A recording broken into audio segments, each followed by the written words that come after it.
তব কথামৃতম তপ্তজীবনম কবিভিरीडितं কলমশাপহম শ্রবণমঙ্গলম শ্রীমদাততম ভুবি গৃহণন্তি ये ভুরিদা জনাঃ।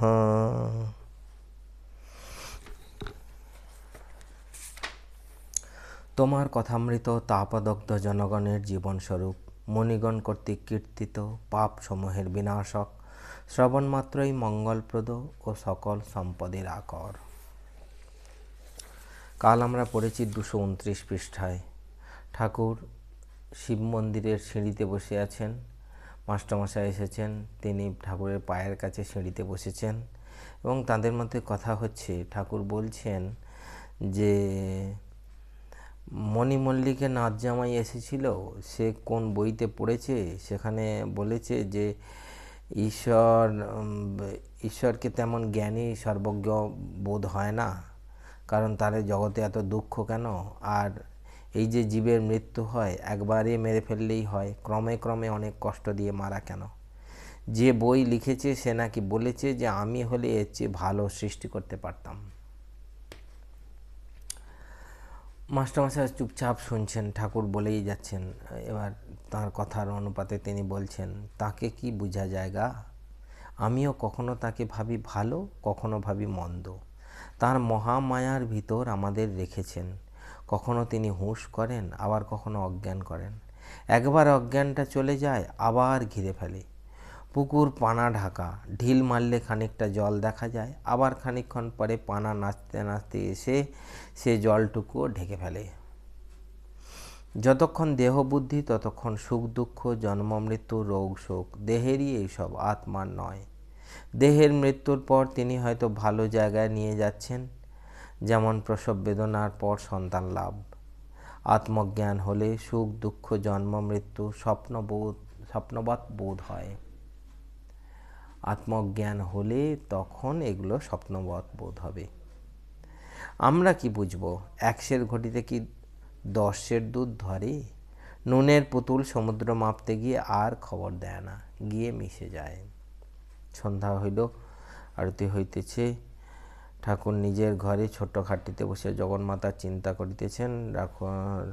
রাখাল, লাটু, রামলাল, কিশোরী, গুপ্ত সবাই আছে। মাস্টার রাত্রে থাকবেন।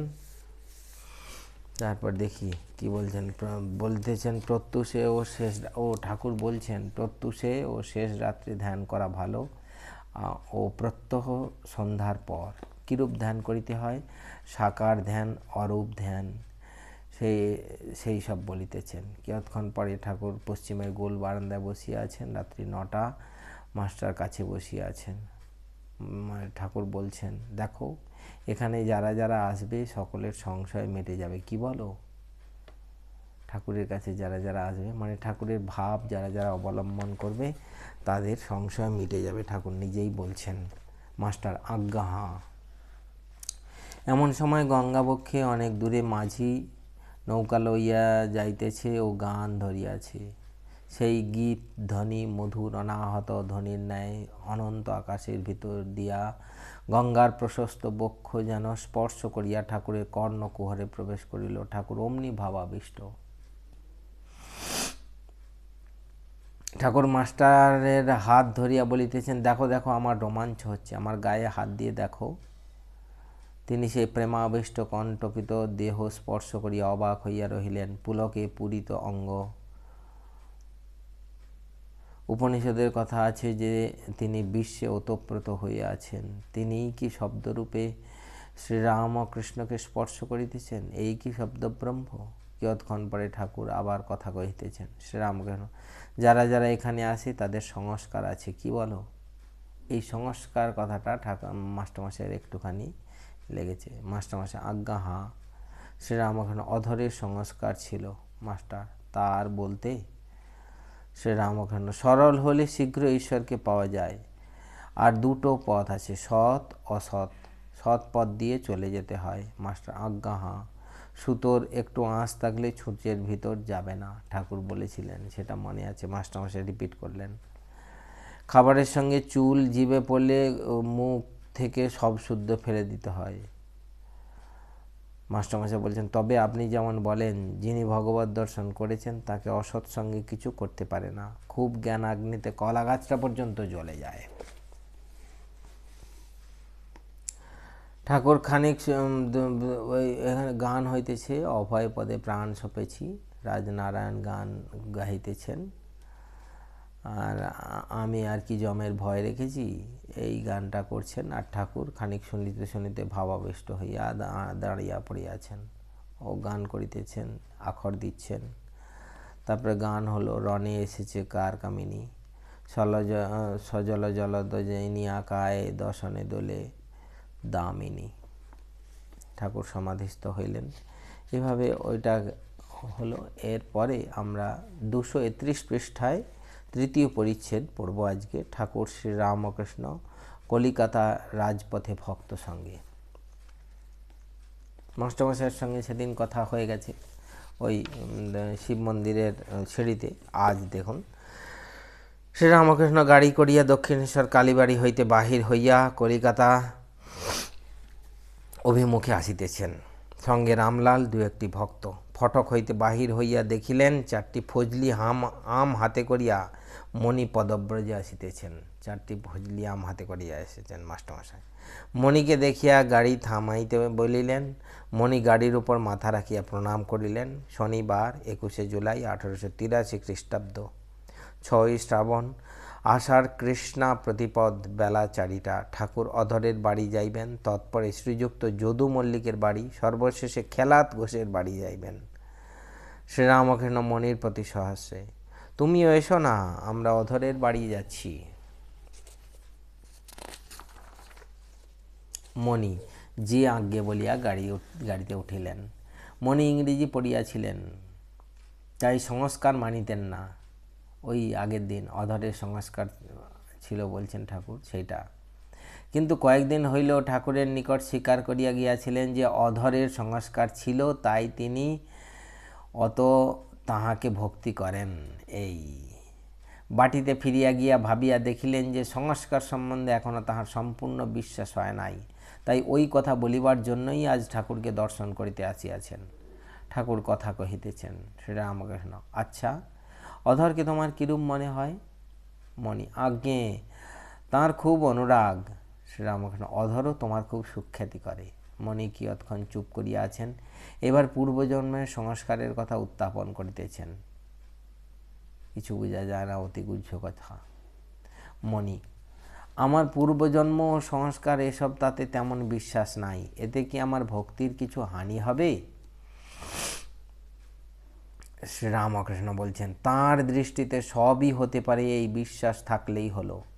আমি যা ভাবছি তাই সত্য, আর সকলের মত মিথ্যা, এইরূপ ভাব আসতে দিও না, তারপর তিনিই বুঝিয়ে দিবেন। কত সুন্দর কথা! এটা সবাইয়ের জন্যই প্রযোজ্য আমাদের, যে আর সকলের আমি যেটা বিশ্বাস করছি, আমি যা ভাবছি তাই সত্য, আর সকলের মত মিথ্যা, এরূপ ভাব আসতে দিও না, তারপর তিনিই বুঝিয়ে দিবেন। তাঁর কাণ্ড মানুষে কি বুঝবে? অনন্ত কাণ্ড। তাই আমি ওসব বুঝতে আদপে চেষ্টা করি না। শুনে রেখেছি তাঁর সৃষ্টিতে সবই হতে পারে, তাই ওসব চিন্তা না করে কেবল তাঁরই চিন্তা করি। হনুমানকে জিজ্ঞাসা করেছিল, তিনি কি আজ কি তিথি? হনুমান বলেছিলেন, আমি তিথি নক্ষত্র জানি না, কেবল এক রাম চিন্তা করি। তাঁর কাণ্ড কি বোঝা জায়গা? কাছে তিনি, অথচ বোঝবার জো নাই। বলরাম কৃষ্ণকে ভগবান বলে জানতেন না। মণি, আজ্ঞা হাঁ। আপনি ভীষ্মদেবের কথা যেমন বলেছিলেন। শ্রীরামকৃষ্ণ, হ্যাঁ হ্যাঁ, কী বলেছিলাম বলো দেখি। মণি, ভীষ্মদেব সরসজ্জায় কাঁদছিলেন। পাণ্ডবেরা শ্রীকৃষ্ণকে বললেন, ভাই, এ কি আশ্চর্য, পিতামহ এত জ্ঞানী, অথচ মৃত্যু ভেবে কাঁদছেন। শ্রীরামকৃষ্ণ বললেন, ওকে জিজ্ঞাসা করো না কেন কাঁদছেন। ভীষ্মদেব বললেন, এই ভেবে কাঁদছি যে ভগবানের কার্য কিছুই বুঝতে পারলাম না। হে কৃষ্ণ, তুমি এই পাণ্ডবদের সঙ্গে সঙ্গে ফিরছ, পদে পদে রক্ষা করছো, তবু এদের বিপদের শেষ নাই। শ্রীরামকৃষ্ণ, তাঁর মায়াতে সব ঢেকে রেখেছেন, কিছু জানতে দেন না। কামিনী কাঞ্চন মায়া, এই মায়াকে সরিয়ে যে তাঁকে দর্শন করে সেই তাঁকে দেখতে পায়। একজনকে বোঝাতে বোঝাতে ঈশ্বর একটি আশ্চর্য ব্যাপার দেখালেন। হঠাৎ সামনে দেখলাম দেশের অর্থাৎ কামারপুকুরের দেশের একটি পুকুর আর একজন লোক পানা সরিয়ে যেন জল পান করলে। জলটি স্ফটিকের মতো। দেখালে যে সেই সচ্চিদানন্দ মায়ারূপ পানাতে ঢাকা। যে সরিয়ে জল খায় সেই পায়। শোনো, তোমায় অতি গুহ্য কথা বলছি। ঝাউতলার দিকে বাহ্যে করতে করতে দেখলাম চোর কুঠরির দরজার মতো একটি সামনে। কুঠরির ভিতর কি আছে দেখতে পাচ্ছি না। আমি নরুন দিয়ে ছেঁদা করতে লাগলাম, কিন্তু পারলাম না। ছেঁদা করি কিন্তু আবার পুড়ে আসে। তারপর একবার এতখানি ছেঁদা হলো। ঠাকুর শ্রীরামকৃষ্ণ এই কথা বলিয়া মৌন অবলম্বন করিলেন। এইবার আবার কথা কহিতেছেন। এসব বড় উঁচু কথা। ওই দেখো, আমার মুখ কে যেন চেপে ধরছে। জনিতে বা সচক্ষে দেখলাম। কুকুরির মৈথুন সময়ে দেখেছিলাম। তাঁর চৈতন্যে জগতের চৈতন্য। একবার দেখি ছোট ছোট মাছের ভিতর সেই চৈতন্য কিলবিল করছে।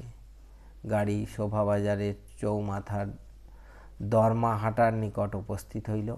ঠাকুর আবার বলিতেছেন, একবার দেখি বর্ষায় যেরূপ পৃথিবী জোরে থাকে, সেইরূপ এই চৈতন্যতে জগৎ জোরে রয়েছে।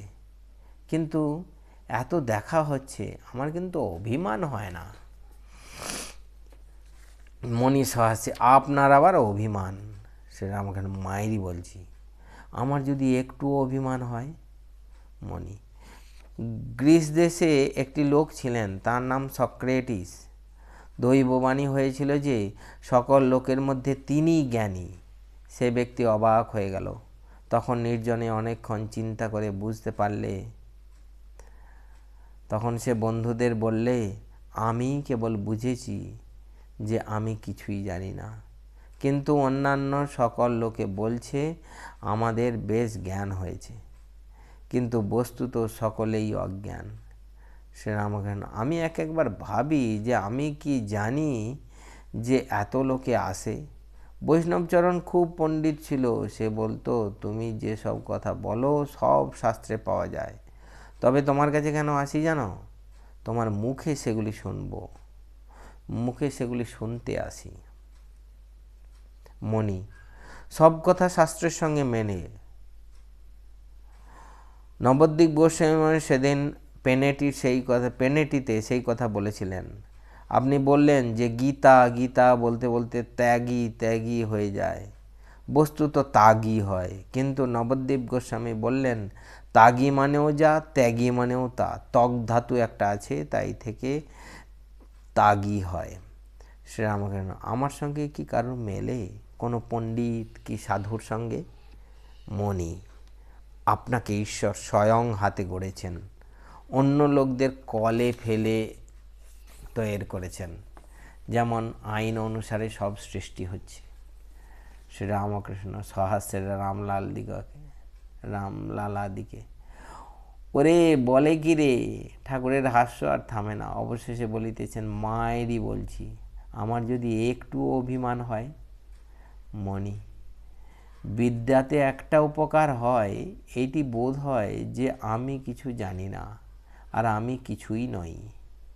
শ্রীরামকৃষ্ণ, ঠিক, আমি কিছুই নই। আচ্ছা, তোমার ইংরেজি জ্যোতিষে বিশ্বাস আছে?